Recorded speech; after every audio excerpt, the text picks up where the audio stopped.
Y amigos, bienvenidos a este programa que se llama La Entrevista y hoy tengo a alguien que de verdad admiro muchísimo, que tengo el honor de ser su amigo y que es alguien que admiro y aprecio mucho y de verdad agradecido, mi querido Roberto Gómez Junco, por estar aquí en este programa de aquí de la entrevista de Sergio Mejorado. Sergio, con mucho gusto, me da gusto saludarte y platicar contigo de lo que tú dispongas. Muchas gracias, Robert. Primero, decirte, no es cebollazo, pero siempre te he admirado. Te admiro desde jugador. Me tocó la fortuna de verte jugar fútbol. Mi primer partido que recuerdo era un partido de Tigres contra Atlético Español. Tú venías jugando con Tigres y era aquel Tigres que fue campeón, que me parece que tú fuiste el primer campeón regio de la ciudad con Tigres. ¿Estoy bien con ese dato?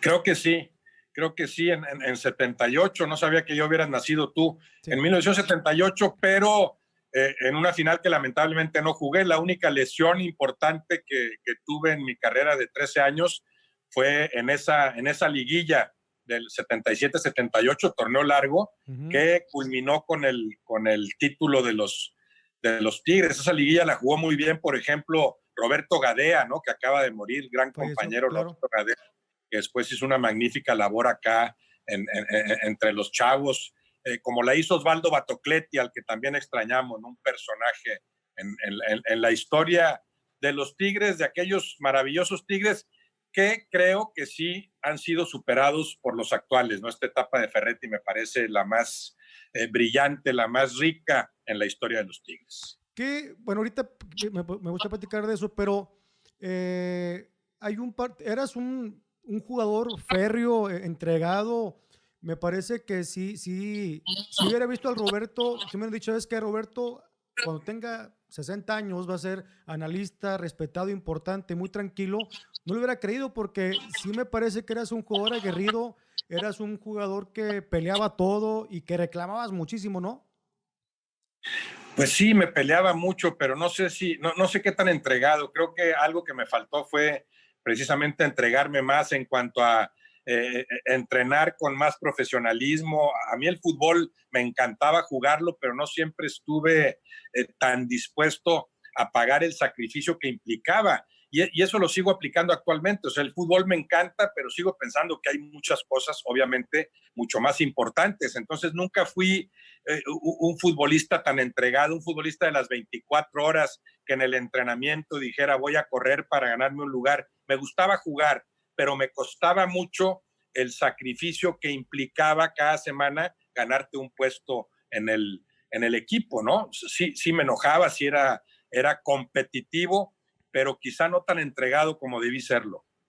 ¿Y qué razón me puedes dar por la cual porque me enteré que si eras alguien que sufría los entrenamientos? ¿Por qué? Porque cualquiera lo sufre, creo. Hay algunos que lo canalizan mejor. El futbolista lo que quiere es jugar mientras haya un balón de por medio, un juego de por medio, mientras te diviertas con el juego, puedes incluso rendir mucho mejor físicamente. Pero hay trabajos de la semana, nada más correr y correr y correr, o hacer 40,000 abdominales y ejercicios similares que siempre implican un sacrificio. Creo que para todos lo implican. Hay quienes lo asumen mejor que otros. A mí me costaba mucho. A mí me encantaba el fútbol, pero me costaba el proceso de llegar al partido de cada semana, ¿no? Y creo que eso sucede en mayor o menor medida a nivel profesional. A cualquiera le pasa. Son inusitados esos casos. En su momento Maradona y ahora Messi son los dos ejemplos más claros de futbolistas que yo veo que siguen disfrutando con cada balón que recibe, ¿no? Como lo hacía Maradona en su momento y lo hace ahora Messi, a pesar de jugar al más alto nivel de exigencia. A mí sí, a mí me costaba pagar el precio del sacrificio que implicaban los entrenamientos y estoy plenamente consciente que eso limitó mis alcances como futbolista. Yo estaba leyendo tu biografía un poco, dice que naces el 12 de marzo del 56 Sí, en Monterrey, ¿estoy bien? sí, sí, Ok. sí, sí. Y te vas a México, ¿por qué al Atlético Español? Bueno, a los 13 años, porque a mi papá le ofrecen trabajar en México, nos vamos todos, nos vamos mi papá, mi mamá, en abril del 69, yo acababa de cumplir 13 años, mi papá, mi mamá y 8 hermanos, los 8 hijos, ¿no? Un viaje largo en carretera a vivir a México, simplemente había que cambiar las circunstancias por cuestión del trabajo de nuestro padre, ¿no? Y al llegar a México, de inmediato entro al club asturiano, que a nivel amateur era y sigue siendo un gran semillero de futbolistas. Juego en la Interclubes, porque yo estudiaba en Colegio Lasallista, del Regiomontano Country de acá de Monterrey, pasé al Simón Bolívar de la Ciudad de México, Colegio Simón Bolívar, empezando la secundaria, y tanto en la Interclubes como en el Asturiano seguí jugando hasta que a los 17 años decido probar suerte en el Atlético Español. Y fíjate que me acordaba, te iba a comentar que el primer partido que vi, yo tendría a lo mejor 6, 7 años, fue un partido Tigres contra Atlético Español, que Tigres gana 2-0 con goles de Azuara y Barbadillo. Y me acuerdo que, no me acuerdo de todos los jugadores, porque estaba muy chavo, pero estaba Pilar Reyes, estaba aquel lateral derecho, Jorge García, el flamenco, o el flamingo le decían, creo, ¿no te acuerdas de él? Sí, mi amigo Jorge García, creo que flamenco, más flamenco porque le gustaba lo del flamenco, gemelo, ¿verdad? Okay. Eran Jorge y Alejandro García, el que llegó a jugar a muy buen nivel en los Tigres como lateral derecho fue Jorge. Jorge García por la derecha, Mario Carrillo por izquierda, los centrales Osvaldo Batocletti y Raúl Ruiz, Pilar Reyes en la portería. El medio campo en el que yo estuve más a gusto fue con José Luis Herrera, el Pillo Herrera, que en paz descanse, Sergio Orduña, Tomás Boy y yo. Más adelante llegó Salvador Carrillo en otra etapa, ¿no? Sí. Y adelante, en ese primer año del título, adelante jugaban Barbadillo y Mantegaza, principalmente. Ajá. Aunque también estaba también Juan Ramón Ocampo, después llegó Héctor Eugui, el Alacrán Jiménez llegó a ese equipo, el abuelo Azuara. Te hablo de esa época del 77 al 80 más o menos. Y ahí me toca ver ese partido, creo que jugaste tú, ganan 2-0 y en aquel tiempo por parte de Atlético Español estaba Horacio Sánchez de portero, hermano de Hugo Sánchez, y estaba por ahí el que me acuerdo, Carlos Eloir Peruzzi. No sé si era brasileño o argentino, un delantero por ahí. Brasileño. Fue que vino... Un gran atacante, jugó en Torreón, en La Laguna, que en el Laguna creo, pero en Atlético Español tuvo sus mejores torneos, formó alguna vez pareja con Mario Díaz, si mal no recuerdo, mexicano, eran los dos atacantes de Atlético Español. Perfectamente. Y luego de Tigres pasas, me parece que a Guadalajara, ¿estoy bien? Sí, yo había empezado en Atlético Español. De hecho, el primer gol que anoto yo en primera división es con Atlético Español aquí contra los Tigres, jugando en el Estadio Universitario. Un partido que Atlético Español gana 2-0 y yo anoté no me acuerdo si el primero o el segundo, ese fue mi primer gol, ¿no? Yo jugué 2 años en Atlético Español, de 75 a 77, y en 77 llegué acá a los Tigres. Estuve de 77 hasta el 80. De Tigres pasé al Monterrey, 2 años en el Monterrey, de 80 a 82, aquella época de Pedro del Hacha como técnico, después Héctor Hugo Eugui, con jugadores como Julio Arsenio Ribeca, Arroyo, Torres, Mazzoni, eran los 4 argentinos, ¿no? Jugaba Everardo Rodríguez Plata, Fidel Mejía, todavía me tocó un rato con Cardasio, un mediocampista el Bocha uruguayo. Cardasio, ¿verdad? El Bocha Cardasio, sí, eso fue de 80-82 y en el 82 pasé a las Chivas, sí. Que quiero pensar, digo, no sé, no conozco esa parte, pero ¿puede ser tu equipo consentido, las Chivas? Fíjate que no tengo equipo consentido y hay gente que no me cree que no le vaya yo a equipo alguno. Jugué en 5, ¿no? Atlético Español, Tigres, Monterrey, Chivas, Toluca y después regresé a los Tigres ya de bajada, completamente en decadencia, ¿no? Del 86 al 88. Las Chivas fueron algo especial porque ahí me di cuenta de lo que representan como fenómeno futbolero, social, ¿no? Y no he visto otro caso, no sé si existe en el mundo. Cuando las Chivas iban al DF, a pesar del enorme poder de convocatoria que también ha tenido siempre el América, jugar en el DF, en el Azteca, incluso contra el América y sentir que tenías más gente de Chivas que del América o del Atlante en su momento, de Cruz Azul, ya no digamos de Atlético Español, porque ahí sí era muy clara la la superioridad de gente, de público de parte de Chivas, era algo que yo no pude haber vivido nunca, porque con Tigres y con Monterrey había una tremenda euforia aquí, no como la hay actualmente, pero ya empezaba, pero cuando salíamos de Monterrey no nos iba a ver nadie, ¿no? O sea, podía haber 10 o 12 cuates que estuvieran ahí distraídos echándonos porras, pero no lo que existe ahora, que van 20,000 de viaje a apoyar a los Tigres o al Monterrey. Y con las Chivas ahí viví lo que nunca volví a vivir, ¿no? Que como visitante, sobre todo jugando en México, en la Ciudad de México, aunque también se daba cuando ibas a Toluca, a Puebla, a Pachuca, a Querétaro, y que tuvieras más gente jugando con el equipo visitante, más gente en el público, eso hace que las Chivas sean un caso muy especial. Entonces puede ser un recuerdo distinto en ese sentido, pero yo disfruté cada etapa, ¿no? Es inolvidable lo de Atlético Español también, porque ahí empecé, porque mis 2 primeros años se dan ahí. Yo te diría que de los 5 equipos en los que jugué, guardo maravillosos recuerdos. Además entiendo que son otros equipos, no tiene nada que ver con los actuales. Y no me creo el cuento ese de jugadores que jugaron 10 años en Tigres o 10 años en el América y que dicen que sufren actualmente cuando su equipo juega. Son otros los equipos y no es cierto. Yo te diría que muchas veces se da lo contrario. Muchos dicen, yo quiero que se siga pensando en el América en el que yo jugué.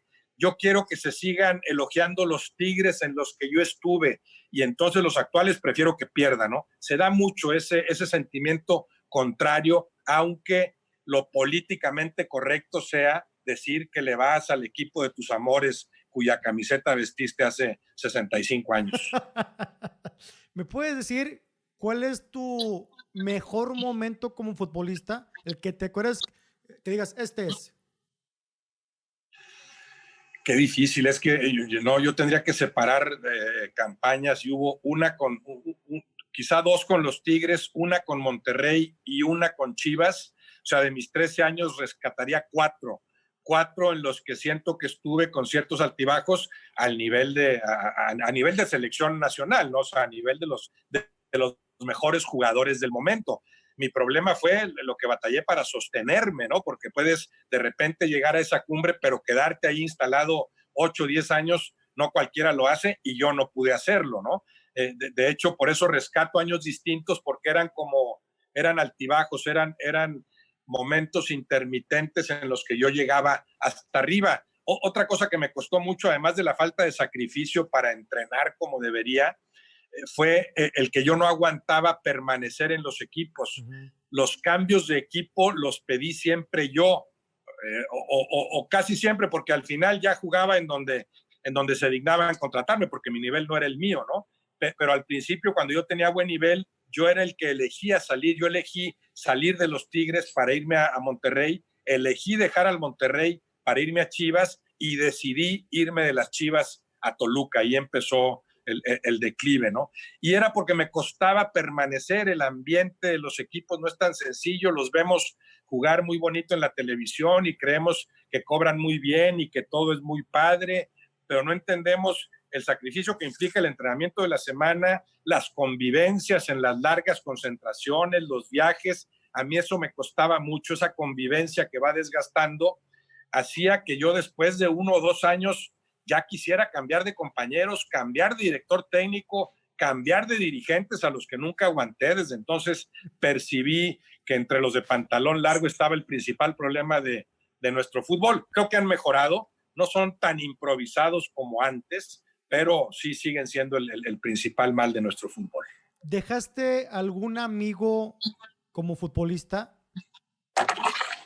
Varios, ¿no? Grandes amigos que me dio el fútbol, porque nada más en el fútbol quizás se pueden consolidar relaciones a tal nivel, ¿no? ¿Me puedes decir quién o quiénes?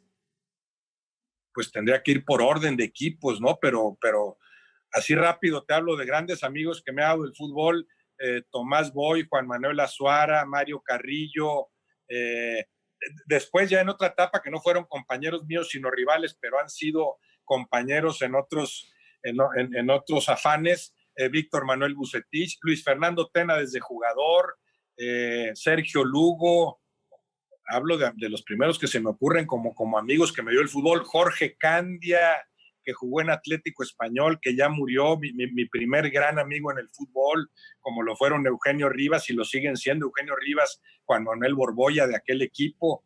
En Chivas te puedo hablar de Sergio Lugo principalmente, Fernando Quirarte, que se ha hecho amigo mío a través del tiempo porque hemos compartido distintas cosas. Y de aquella época de Tigres pensaría en Tomás Boy, Mario Carrillo, Jorge García, Juan Manuel Azuara como mis principales amigos. En el Monterrey tuve buena relación, quizá no lazos de amistad que se fortalecieran a tal grado como tampoco los hubo en Toluca, por ejemplo, pero sí, grandes amigos que me ha dado el fútbol en mi etapa de jugador y después en esta etapa de observador del juego. Acaba el fútbol, Roberto, y te pones a escribir, estudias periodismo. ¿Qué pasa con Roberto Gómez Junco después del fútbol? Primero pasa que no sé qué hacer porque el golpe de dejar de jugar es durísimo, no te das cuenta de lo que tienes hasta que lo pierdes, como todo mundo sabe, no te das cuenta del tamaño, del privilegio de ser futbolista, de todo lo que implica hasta que pierdes eso, ¿no? Entonces el dejar de jugar en 1988, yo tenía apenas 32 años, no alargué mi carrera como debía hacerlo por esa falta de sacrificio que te menciono para entrenar, para pagar el precio, ¿no? Entonces hay 6 meses de incertidumbre que no sé qué voy a hacer con mi vida en todos los sentidos, cuál va a ser mi ingreso a partir de ahora, porque yo no tenía dinero como para decir, no trabajo y disfruto de la vida y que disfruten mis hijos y mis nietos sin que yo mueva un dedo, ¿no? Yo tenía que seguir produciendo, tratando de producir. Entonces sí hay un dilema existencial ahí muy fuerte, ¿qué hago? Yo había interrumpido carreras, había estudiado ingeniería y la había dejado trunca la ingeniería. Después intenté estudiar psicología y fui a 3 clases nada más aquí en la universidad cuando jugaba con los Tigres. No sabía qué hacer. Algunos excompañeros, algunos compañeros que se habían retirado antes que yo, escribían de fútbol. Me acuerdo particularmente de Osvaldo Batocletti, él escribía en el Metro aquí de Editora El Sol desde entonces, sí. Lo que ahora es Grupo Reforma, ¿no? Entonces se me ocurre escribir algunas cosas porque a mí siempre me gustó mucho leer, siempre leí mucho, siempre he leído, yo he tenido un libro de cabecera que cuando acabo lo suplo desde mis 18 años, o sea, no hay un día en que no esté leyendo un libro con el que normalmente me ayudo a conciliar el sueño, ¿no? Por lo menos 1 hora cada noche. Entonces, si me gustaba mucho leer, me gustaba escribir, pues pensé, yo también puedo escribir sobre lo que me gusta, que es fútbol. Preparé 4 o 5 columnas, hablé con la gente del norte a ver quién me podría recibir y quién podría decirme si me veía posibilidades o no. Y un mes después de hablar con Ramón Alberto Garza, que en aquel momento era director editorial y el que manejaba todo eso, él me habla un mes después y me ofrece empezar como columnista en enero de 89, 6 meses después de que yo había dejado de jugar. Desde el 14 de enero de 89 apareció mi primera columna en el norte y desde entonces ahí he seguido con lo que ya después implicó la incorporación de Reforma en Guadalajara, de Mural, de Reforma en México y Mural en Guadalajara particularmente, ¿no? En ese grupo, desde entonces, ahí llevo 31 años. Y después de escribir durante 3 o 4 años se fue dando que alguien me leyera o se enterara que yo hacía algo por acá y me invitaron a programas en México. Aquel entonces era apenas estaba produciéndose la transición de Imevisión a Televisión Azteca. Me invitaron primero a algunos programas y después de ir a 2 o 3 me invitaron a participar ya permanentemente. Había ido incluso a 2 programas de Controvertido, que era la competencia. Controvertido era parte de Televisa, pero que aparecía en el cable nada más con Raúl Orbañanos en aquel entonces, ¿no? Y él lo dirigía, Controvertido. Él conducía, sí, él me invita a 2 programas. Más adelante José Ramón Fernández me invita al Caliente, se llamaba, en Caliente, programa de los lunes. Voy 2 o 3 veces y después ya viene la invitación más formal a participar como analista en las transmisiones de los Tigres y el Monterrey, que en ese momento eran de Imevisión todavía, ¿no? Las tenía Imevisión. Y más adelante, bueno, la invitación a viajar cada semana a México, algo que he hecho con algunas interrupciones, pero que he hecho ya como aspirante a periodista futbolero desde el 93,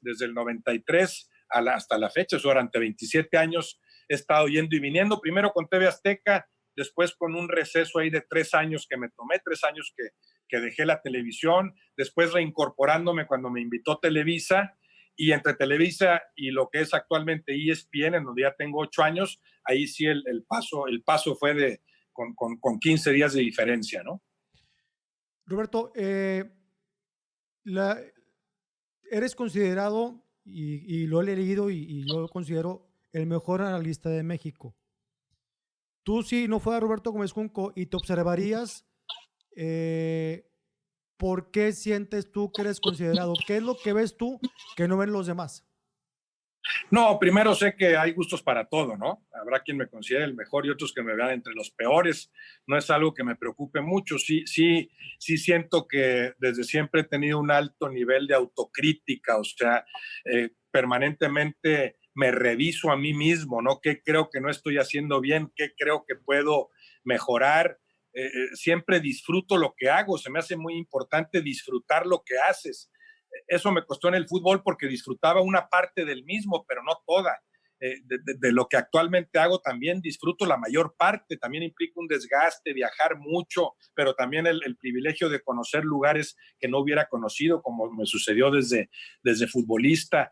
Sí siento que para hacer bien lo que haces tienes que seguir disfrutándolo mucho. Yo lo disfruto y lo reviso permanentemente, o sea, cuando leo cosas, me topo con cosas que escribí hace un año, siento que están mal escritas, siento que algo he mejorado y eso trato de aplicarlo en cada cosa que hago, ¿no? Me costaría mucho calificarme a mí mismo, o por lo menos externar esas calificaciones, creo que internamente sí lo hago, pero también he entendido en este mundito del fútbol o en este maravilloso mundo del fútbol que hay gustos para todo, ¿no? Que habrá quien entienda lo que dices y quien no lo entienda ni le interesa entenderlo. Hay una diferencia en el ambiente de cuando estabas en TV Azteca, que me parece que José Ramón Fernández era como el director general de deportes. Ahora que conviven casi la misma alineación en ESPN, ¿encuentras diferencia importante entre una y otra en el ambiente? No, mucha diferencia. No. Ahora hablamos de una televisión más profesional. También hay gustos para todo y puedo compartir la manera de ejercer periodismo de algunos y de otros no, como ellos pueden percibir lo mismo con respecto a mi trabajo, pero en general sí creo que se ha profesionalizado ese asunto. Cuando yo empecé en TV Azteca era más improvisado todo, ¿no? También la tecnología no era como la actual, tenías que responder con otros recursos. El inicio de TV Azteca o de Imevisión, de hecho, antes de TV Azteca me pareció muy meritorio porque era una lucha contra todo un aparato ya muy establecido que era el de Televisa, que fue cediendo terreno, fue compartiendo esto con Imevisión, TV Azteca, y ya no digamos ahora que se abrieron otras opciones. Como bien dices, en aquella época en TV Azteca, José Ramón era el director de deportes, ahora en ESPN es un comentarista más, Okay. y creo que en general ESPN ha logrado convocar, reunir a muchos que están entre los mejores comentaristas deportivos en México. También tiene que ver con la propia madurez. Yo te diría que disfruté mi etapa en TV Azteca, que fue de 11 años, la disfruté en Televisa, en ambas partes me trataron muy bien, en Televisa fue de 5 años, en ambos casos yo decidí salir cuando sentía que ya los espacios no eran los apropiados para yo desarrollar el periodismo en el que creo o para volcar mi visión del juego, ¿no? Sentía que ya estaban muy reducidos los espacios, podía haber cosas que no compartía y en buenos términos en ambos casos di las gracias en TV Azteca para 3 años después aceptar la invitación de Televisa y di las gracias en Televisa para un mes después aparecer en ESPN. Tiene que ver, te digo, con la madurez quizá, pero sí, para mí es obvio que estoy mucho más a gusto ahora. Siempre he disfruté esas etapas, pero esta la estoy disfrutando más. Estos 8 años en ESPN los he disfrutado más que todo lo que haya yo disfrutado o no como comentarista en TV Azteca y en Televisa, en tiempos distintos. Roberto, también me enteré que escribiste varios libros. ¿Me puede decir los nombres de los libros que has escrito, por favor? Sí, escribí primero El Ilustre Pigmeo, que era un proyecto así largamente postergado. Yo quería escribir un libro en el que volcara todo lo que pienso del fútbol o lo que yo veo más importante dentro del fútbol, pero que no fuera solamente de fútbol, que no fuera un libro más de fútbol. Y de repente se me ocurrió la quizá descabellada idea de mezclar las cosas del fútbol con la vida de un bisabuelo mío que como poeta fue muy reconocido en su momento acá en Monterrey, un poeta para mí de grandes alcances, reconocido en su momento, pero no después, como medio olvidado, ¿no? Incluso a nivel familiar, quise recuperar esa figura o parte de esa historia de mi bisabuelo Celedonio Junco de la Vega y utilizarlo como pretexto para platicarle a él lo que ahora sucede con el fútbol, cuando a él no le tocó ni siquiera la existencia del mismo, ¿no? Él sabía que había algo de béisbol por ahí y quizás sí sabía que había chavos que jugaban béisbol, fútbol ahí en el barrio, pero no existía el fútbol a los niveles que después fue alcanzando, estaba muy lejos de existir así, ¿no? Entonces lo utilicé como pretexto para explicarle a él, mira, si tú vivieras ahora entenderías lo que es el fútbol por esto y por lo otro, y algo que verías como muy raro, bueno, tendrías que entender por qué el fútbol atrapa a tanta gente en todo el mundo, por qué es como fenómeno deportivo y social incomparable.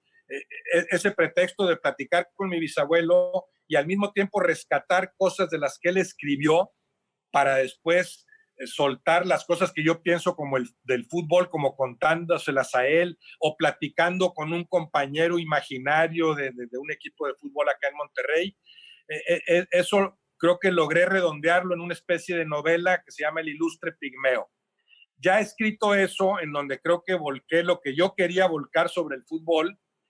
Sí salió más fácil el segundo libro, que fue ahí sí novela de principio a fin, todo completamente inventado, o bueno, una plena invención a partir de cosas que sí me sucedieron en el fútbol, a partir de compañeros que tuve cuyos personajes modifico, y ahí salió el segundo libro, que es más novela en cuanto al género, de principio a fin, que El Ilustre Pigmeo. Esa novela se llama Los Crimencitos Impunes, una novela medio policíaca, futbolera, 6 compañeros de fútbol a los que de cerca les toca el asesinato de un director técnico y después de un excompañero. Bueno, alrededor de eso escribo una novela que se llama Los Crimencitos Impunes. Y un poco después, algo que no tenía como proyecto, que se fue dando casualmente, el tercer libro fue un largo poema sobre México, ya no sobre fútbol, sino sobre la historia de México, de acuerdo a mi propia perspectiva, una historia de acuerdo a lo que yo recuerdo, a lo que me contaron, empírico, basándome nada más en la memoria, cómo percibo los lapsos importantes de la historia de México desde su fundación misma hasta la actualidad. Ese se llama México Esdrújulo, México con J y Esdrújulo con X, premeditadamente volteadas ahí la J y la X, para ya desde el nombre dar la idea de este México maravilloso pero contradictorio, ¿no? Tan rico pero también tan explotado tradicionalmente por unos cuantos. Roberto, también entiendo que con este libro me das a entender que quieres a México y que te gusta la política. Entiendo que también escribes de política en el periódico. ¿Estoy en lo correcto o ya no? No, hace tiempo que no, hace tiempo que no. A veces mis columnas de fútbol, a esas columnas les meto algo del comentario político porque pienso que si nada más hablas de fútbol terminas sin hablar de nada. Si sabes mucho de un solo tema, en realidad no sabes de nada. A mí me gusta el fútbol, me encanta, pero también me gusta en la medida en la que me permite entender lo que sucede en ámbitos más importantes. Y siempre he visto similitudes entre el mundo de la política y el del fútbol. Así como A veces cualquiera puede llegar a director técnico de la selección nacional, también cualquiera puede llegar a presidente. Puedes no haber leído 3 libros en tu vida y ser presidente de la República, o haber sido un empresario de medio pelo de la Coca-Cola y después terminar de presidente y hacer y deshacer a tu antojo, ¿no? Y así hay muchas similitudes. La improvisación que veo yo en el fútbol, la veo lamentablemente en la política, que es más importante. Yo por eso defiendo el fútbol cancha, porque ahí sí creo que la improvisación no queda. Ahí se da una selección natural. Si tú no sabes jugar, se va a dar cuenta la gente, se va a dar cuenta el adversario y te va a dejar en ridículo. Me gusta por eso esa esencia del juego, que es que no miente en la cancha, ¿no? En la cancha te dice la verdad. Sí mienten después los dirigentes, o hay directores técnicos que no tienen idea y pueden terminar como campeones porque así se dio la casualidad, porque el sistema de competencia, porque 20 jugadores se pusieron a jugar lo mismo sin que el propio técnico se diera cuenta. Pero el que está en la cancha ahí sí no engaña a nadie, ahí no hay improvisación. Sí lo hay en el fútbol a niveles de pantalón largo y a veces desde la banca, y lo hay mucho lamentablemente en la política. Cualquiera de repente se vuelve experto en educación y lo ponen en esa secretaría y luego cambia a la de agricultura, como bien decía Germán de esa secretarios de agricultura de aquel momento que ni siquiera habían visto una vaca de cerca, ¿no? Pero ya eran secretarios del ramo. Poco a poco se ha ido combatiendo eso. Creo que la tendencia sí es a darle cabida a los que dominan en cada tema, pero por supuesto sigue habiendo mucho por corregir.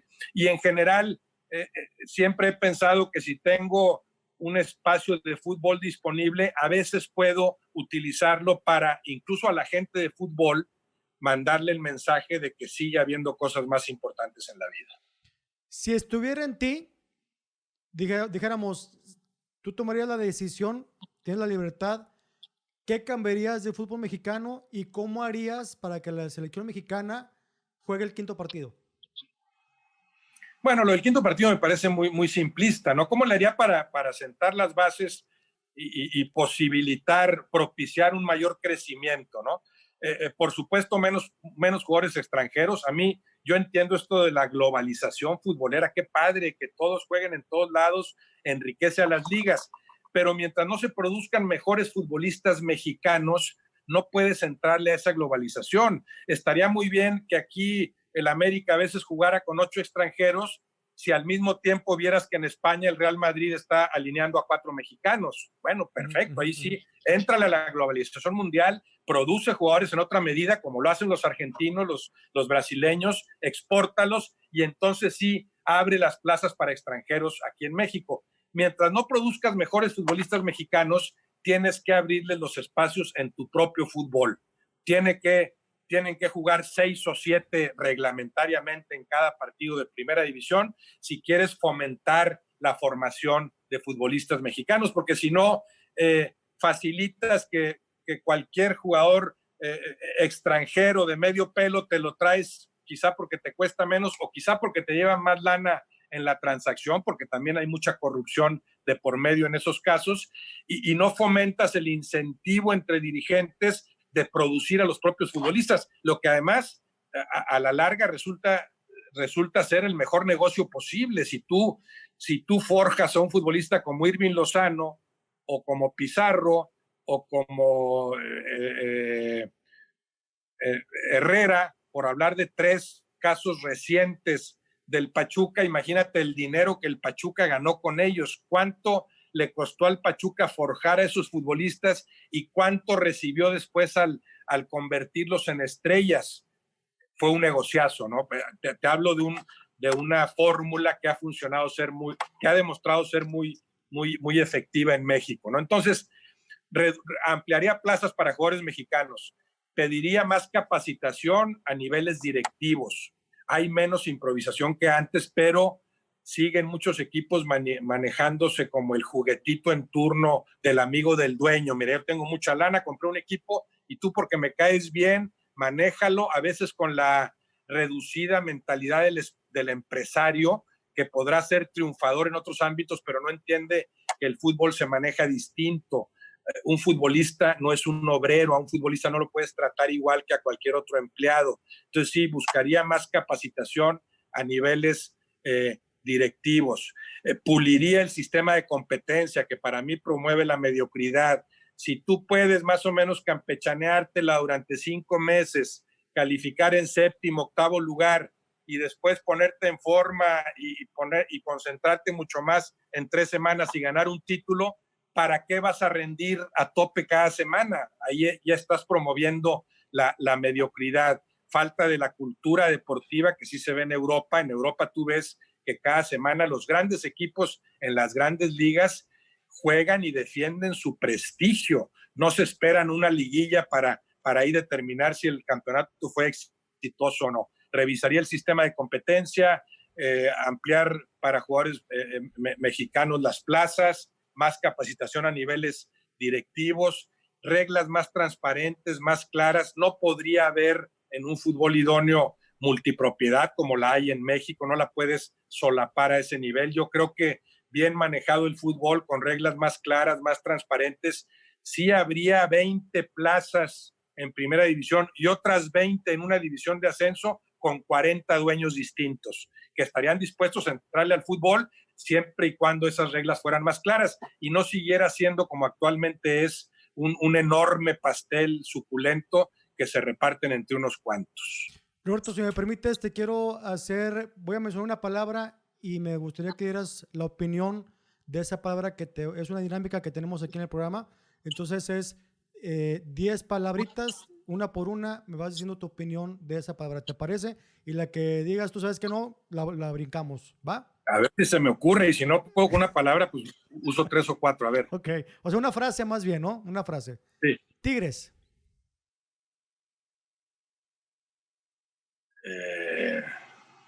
Tigres.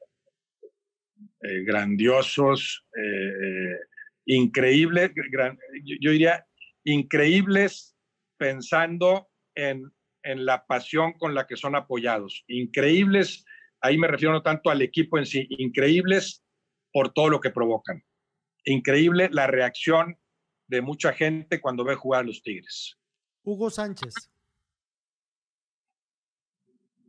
El mejor, el de mayores logros en la historia del fútbol mexicano, sin lugar a dudas. Puedes pensar que potencialmente en cuanto a cualidades han existido en México iguales o mejores futbolistas, pero ninguno que se acerque siquiera a los inconmensurables logros de Hugo con el Real Madrid, particularmente, bueno, desde antes con el Atlético, en el fútbol de España.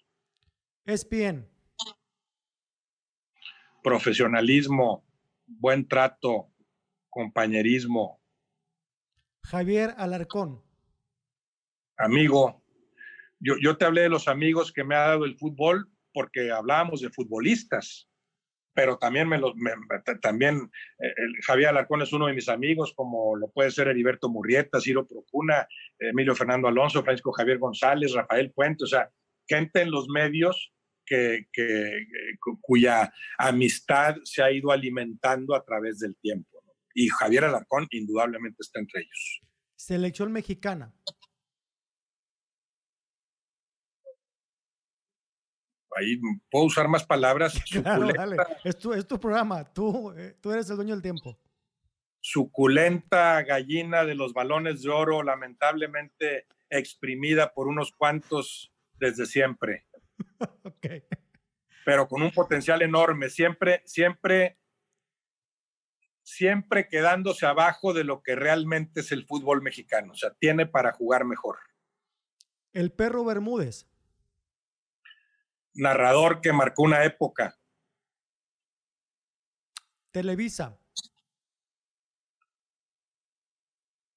Empresa que particularmente ayudó mucho al fútbol en algún momento, pero después por el aborazamiento también lo ha contaminado, ¿no? Ese manejo excesivo, ese no soltar un producto. Ahora yo te diría que más que Televisa es un duopolio televisivo, porque Televisa y TV Azteca marchan juntos en ese sentido. Televisa, te diría, un inconmensurable medio de comunicación, no siempre bien utilizado.